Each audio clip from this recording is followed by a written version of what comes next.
안녕하십니까, 멜번 정반장입니다. 오늘은 2021년 11월 29일, 날씨가 엄청나게 좋은 월요일입니다. 먼저 코비드 데이터부터 한번 보겠습니다. 검사 숫자는 5만이 조금 안 됐는데 확진자 숫자는 1000명이 조금 넘게 나왔습니다. 그래도 다행히 병원에 입원 환자 숫자는 300명 수준으로 유지가 되고 있고, 중환자 숫자도 45명 정도로 어느 정도 유지가 되고 있습니다. 다만 누적 확진자 숫자가 조금씩 증가하고 있어서 약간은 걱정이 됩니다. 지난 토요일 역시 시위가 이어졌습니다. 이번 시위는 멜번뿐 아니고 시드니와 퍼스에서도 시위가 있었습니다. 그나마 멜번에서 있었던 시위가 좀 규모가 컸었습니다. 경찰 발표로 한 2만 명 정도가 시위에 참가했다고 합니다. 여러분들 잘 아시지만 원래 경찰은 축소를 해서 좀 발표하죠. 이번 시위에서도 동일한 주장이 계속되었습니다. 백신 의무 접종에 반대하고 또 다니엘이 내세우고 있는 팬데믹법 통과를 반대하는 입장입니다.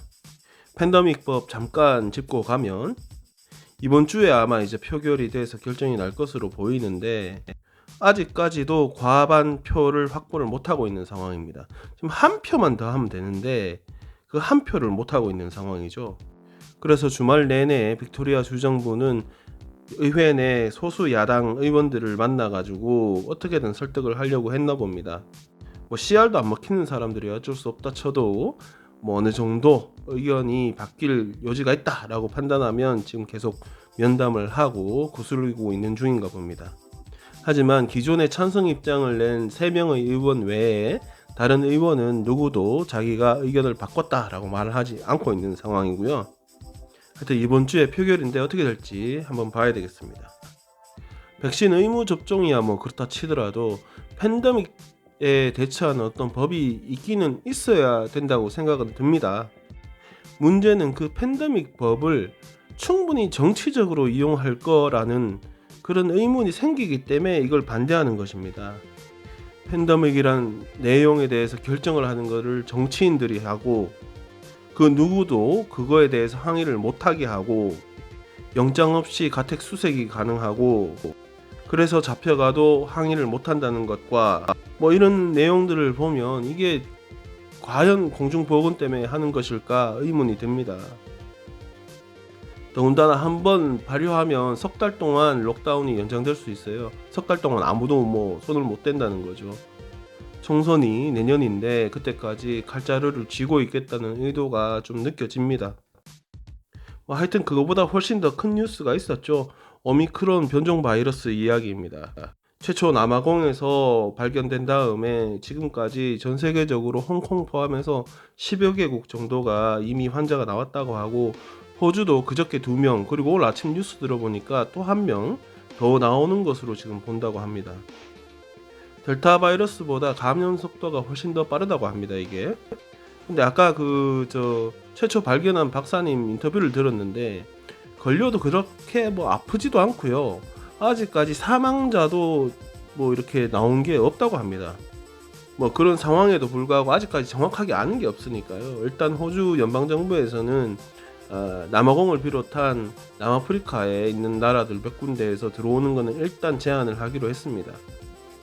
빅토리아 주정부는 더 해가지고 거기다가 아프리카에서 오는 사람들 외에 해외에서 오는 사람들도 무조건 3일 동안 격리하도록 입장을 바꿨습니다. 격리는 자택격리가 되고요.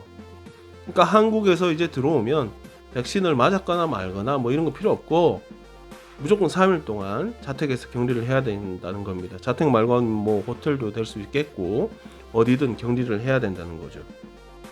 어제 관련 질문을 받은 브레서튼 빅토리아주 최고 보건 책임자는 그래도 백신 효과가 있지 않겠냐라고 좀 낙관적인 입장을 보였고 또 이것 때문에 또 팬데믹 초기로 돌아가고 또 록다운 이런 일은 없을 것이다 이렇게 자기의 의견을 밝혔습니다.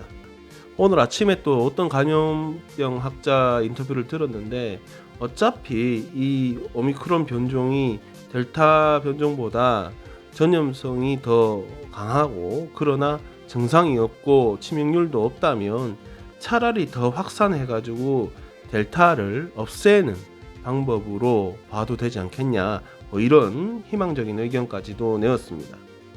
제 생각도 그렇습니다. 지금 뭐 정확하게 아는 것도 없는 상황에서 너무 뭐 국경을 봉쇄한다든지 뭐 주간의 이동을 막는다든지 이거 너무 오바인 것 같습니다.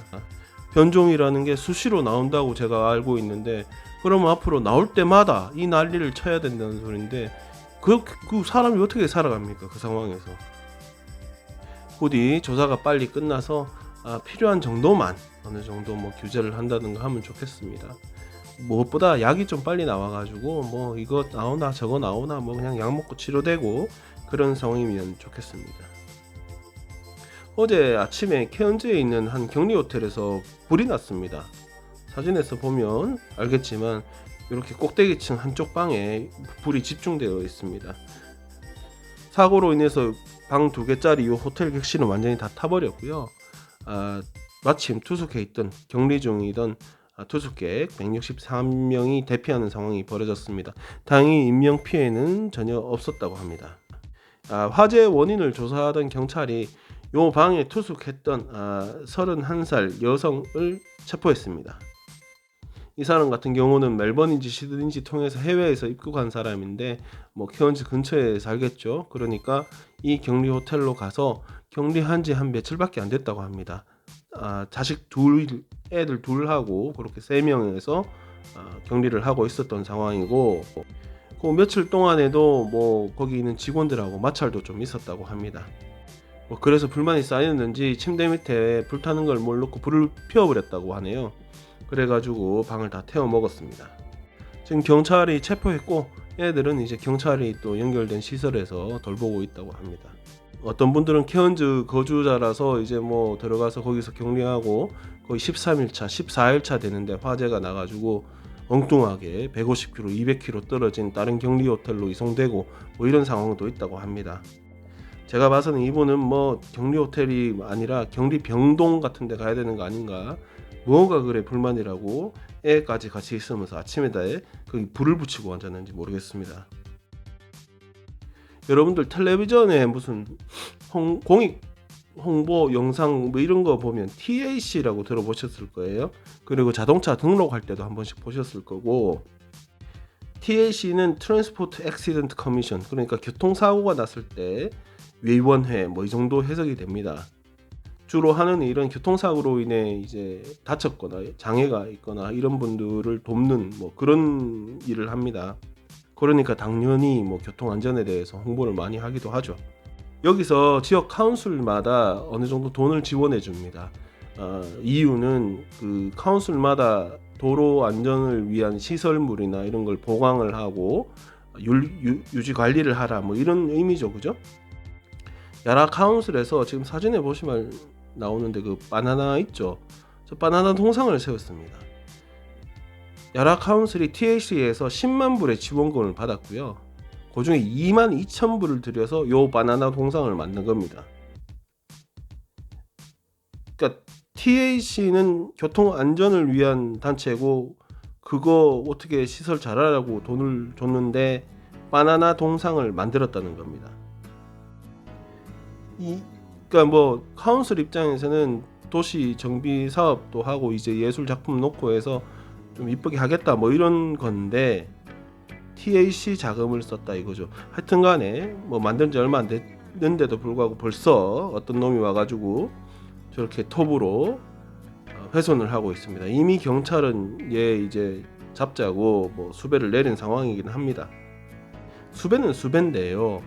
그 10만 불 주고 나서 어디다 쓰는지 용처도 안 알아보는 그 TAC도 문제가 있다고 보고, 또 이거를 TAC 돈을 쓰는 카운슬도 정상은 아닌 것 같고, 보자마자 삽 들고 나와서 저러고 훼손하고 있는 저 인간도 저것도 맨정신 아닌 놈 같고, 하여튼 세상